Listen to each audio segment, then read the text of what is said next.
What's good? I'm a Ruthless Addicts. It is your girl, Ticket to Shine. Thank you so much for tuning in to All Things Ruthless, home of the Ruthless Addicts. Let's go ahead and get into this part one of my recap of Zatima from Tyler Perry.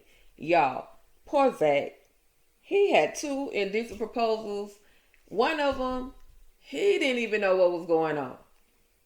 So let's get into his best friend, the one that he's so supportive, and I mean he's everything. He's that friend that you need. I thought he was that friend that that ride or die, literally. But comes to find out, in actuality, dude has an attraction to Zach. Now, is that why he's doing all of this stuff for Zach? Because he has that attraction? Or is it because he's really just a friend? Now, apparently, he's bisexual. Of course, we didn't know that in the beginning because he was booed up with our sister Angela. Nice and comfortable. But come to find out, old boy is bisexual. And that's your choice. That's his choice. That's personal preference. All I'm saying is he basically went home extremely turned on after helping Zach, get upstairs, get in his apartment, get upstairs, get into his bedroom, get into, and he watched Zach take his clothes off, and and that pretty much sent him home very, very turned on. Now, Zach, you so clueless, bro. You don't know what's going on. But your boy Bryce loves you. That's what it all boils down to. I'm just saying.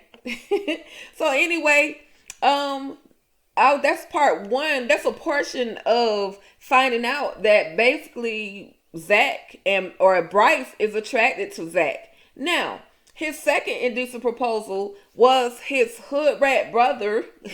None shout out to the hood rats, but his brother coming to his brand new home, questioning him and just uninvited, walking all up the stairs and just doing what he want to. And it was pretty much a shakedown coming in. He came for some money. And that's what it really all boiled down to.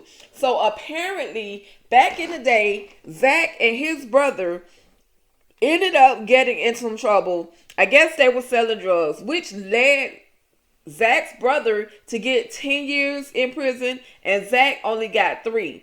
Now, with that being said, does this mean that Zach owes his brother something? I mean, they both were in the game, and they both were doing the wrong things. So does Zach really owe his brother anything? So anyway, the brother comes through, shakes, basically tells Zach, give him $10,000. Zach's like, okay, here's the money, now go. It was just a whole bunch of dramatic mess with the brother.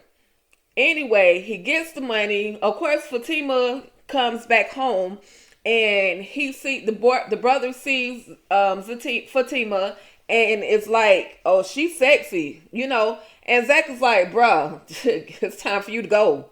Like, you've seen enough. Time for you to go. Get out my house. So anyway, the brother finally leaves, okay? Then moving back to the final, where we discover that Bryce is attracted to Zach. It's the confrontation at the office. He tells Zach, hey, he asks him, are you bisexual? He says, nah, man, what make you think that? Because Zach was telling him, if I could have your brain and Zatima's body and marry, that would be the perfect, individual. So because Zach was drunk talking, his friend starts to reveal his true self. And plus, when he returned to his girlfriend Angela, when Bryce returned to Angela, he was super turned on. And it wasn't because he had seen any naked women. It was because he was around Zach. So will this take a toll on Bryce and Angela's relationship? Is Bryce only in a relationship just to say that he's in a relationship with a woman? We gonna have some more questions. Hopefully Zach settled this with Bryce, said, hey, I'm not attracted to men. I love women only. And hopefully, and he said, I'm not homophobic. I just love women. I'm just attracted to women. So hopefully this will squash everything and won't cause a rift in between Zach and Bryce's friendship. But I guess we'll have to wait and see what happens, okay? All right, you guys. Well, this is part 1 of my Tyler Perry Zatima recap from episodes 7 and 8. And I'll see you guys on part 2.